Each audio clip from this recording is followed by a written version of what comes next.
Hello friend, this is Harshita. Welcome to my channel nets good. आपका मेरे channel nets good में स्वागत है।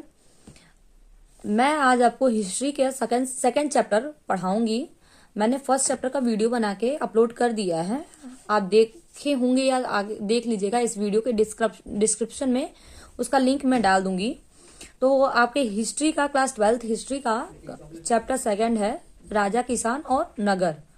तो इसमें जो एग्जाम में आने वाले क्वेश्चन है, इंपॉर्टेंट क्वेश्चन, वो क्वेश्चन हम पढ़ेंगे। तो इसमें दो क्वेश्चन है ऐसे हैं कि जो एग्जाम में आते हैं। पहला तो है 16 महाजनपद और दूसरा है आपका सुदर्शन झील, गुजरात का सुदर्शन झील। तो आज हम इस वीडियो में पढ़ेंगे गुजरात का सुदर्शन झील, लेकिन 16 महाजनपद के बारे में जान लेंगे थोड़ा सा कि 16 महाजनपद का एक बार नाम पढ़ लेंगे और डिटेल में अब इसके लिए मैं दूसरा वीडियो बनाऊंगी इस चैप्टर का। तो आपका 16 महाजनपद है काशी, कुरु, कौशल, पांचाल, अंग, मत्स्य, मगध, सूरसेन, वज्जी, अस्मक, मल, अवंती, चेंदी, गांधार, वत्स, कंबोज। ये क्या है कि इसमें क्या करना है कि आपको एग्जाम में अगर 16 महाजनपद अगर पूछता है तो 16 महाजनपद का आप नाम जरूर याद कर लीजिएगा कि ये 16 महाजनपद का नाम पहले लिख कर उसके बाद उसके बारे में दो दो चार चार लाइन लिखना होता है। तो वो मैं आपको डिटेल में पढ़ा दूंगी। तो आज का क्वेश्चन जो हमारा है वो गुजरात का सुदर्शन झील से है। तो हम गुजरात का सुदर्शन झील पढ़ेंगे। तो गुजरात का सुदर्शन झील हम स्टार्ट कर रहे हैं। ये आपका इंपॉर्टेंट एग्जाम में आने वाला क्वेश्चन है कि सुदर्शन झील के बारे में आप पूछ लेगा, चाहे गुजरात का सुदर्शन झील के बारे में पूछ लेगा तो उसके बारे में आपको लिखना होगा। तो सुदर्शन झील एक कृत्रिम जलाशय है। इसके संबंध में दूसरी शताब्दी ईस्वी में एक पाषाण अभिलेख से जो संस्कृत भाषा में था, मतलब इसके बारे में जो सुदर्शन झील है उसके बारे में जानकारी मिलती है पाषाण अभिलेख से। तो पाषाण अभिलेख क्या होता है?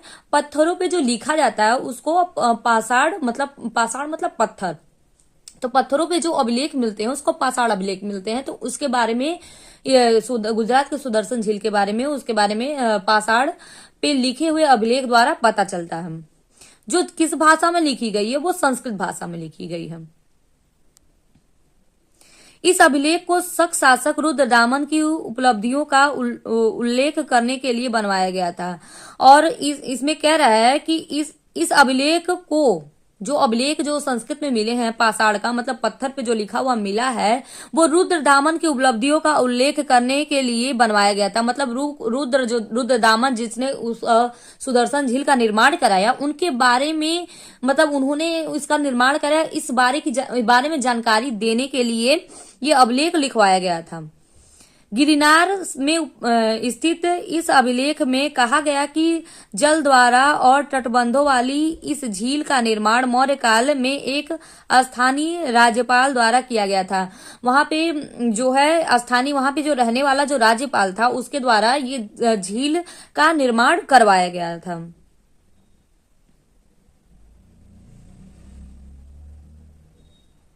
किंतु एक भीषण तूफान के कारण इसके तटबंध टूट गए और बहुत भीषण तूफान आया जिसके वजह से ये इसका तटबंध क्या हुआ? टूट गया। फिर आगे हम देखते हैं क्या है इसमें। और सारा पानी क्या हुआ? टूटने के बाद सारा पानी बह गया। इस बात का उल्लेख है कि तत्कालीन शासक रुद्रदामन ने इस झील का मरम्मत अपने संसाधनों से करवाई थी और इसके लिए उनकी प्रजा का कर भी नहीं लिया गया था। मतलब ये जब बांध टूट गया और पानी सारा वहां से चला गया तो फिर क्या किया, उस समय जो रुद्रदामन थे उन्होंने उस झील का फिर से पुनः निर्माण कराया, मतलब उसकी मरम्मत करवाई।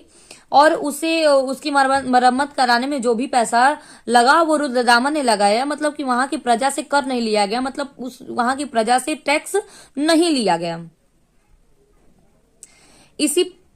इसी पाषाण खंड पर एक और अभिलेख लगभग 5वीं सदी में जिसमें कहा गया कि गुप्त वंश के एक शासक ने एक बार पुनः झील की मरम्मत करवाई थी। और वहां पे एक और पाषाण अभिलेख मिला जिससे ये भी जानकारी मिलती है कि गुप्त